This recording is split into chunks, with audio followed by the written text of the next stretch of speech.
I want to share a short clip with you that came out in the last couple of days from presidential candidate Robert F. Kennedy Jr., where he absolutely excoriates Biden for the economy and specifically for this Ukraine-Russia war that continues to be funded by American taxpayers. He points out how the government has been captured by neocons running our foreign policy, which means we go to war.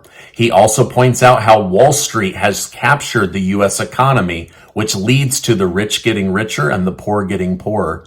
He then blames Biden and absolutely excoriates him and Boris Johnson for all of the hundreds of thousands of Ukrainian men and women that have died because of a senseless war.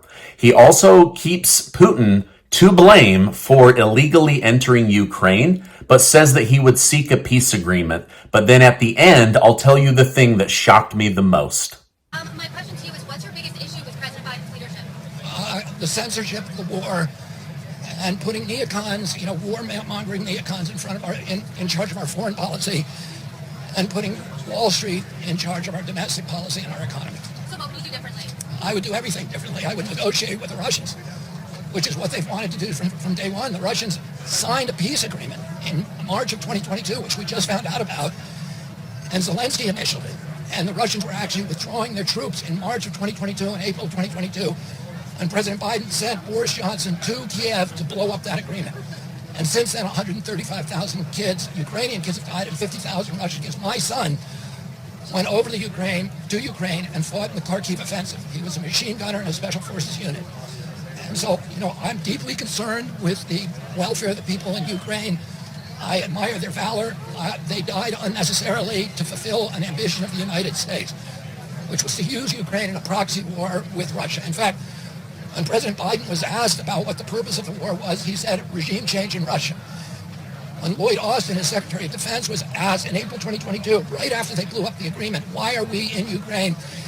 He said to exhaust the Russian army and degrade its capacity to fight anywhere else in the world. That is not about Ukrainian freedom. It is about using Ukraine in a proxy war, in a geopolitical dispute between two great powers. Are you saying that it's the United States' fault that Russia invaded Ukraine? No, I'm not. I'm not making any excuse for Vladimir Putin. His invasion was illegal, it was brutal, and he had other options. But did we deliberately provoke the action? Yes, we did. Again and again and again, we would not allow Zelensky to sign the Minsk Accords in 2019. Zelensky ran as the peace candidate. He's a comedian. He's an actor, which I'm not disparaging because that's what my wife does. But he had never been in politics. But he won with 70% of the vote. Why? Because he ran promising that he would sign the Minsk Accords, which were already agreed to by Russia, by France, and by Germany. And then the United States, our White House, went over there and we would not let him sign. If we had let him sign, this war would have never happened and all those kids would be alive today. All right, now I'm coming up on a year of keeping you in the loop on what's really going on in the Russia-Ukraine war. I was well aware of the fact that there were peace agreements that were shut down by Boris Johnson in spring of 2022.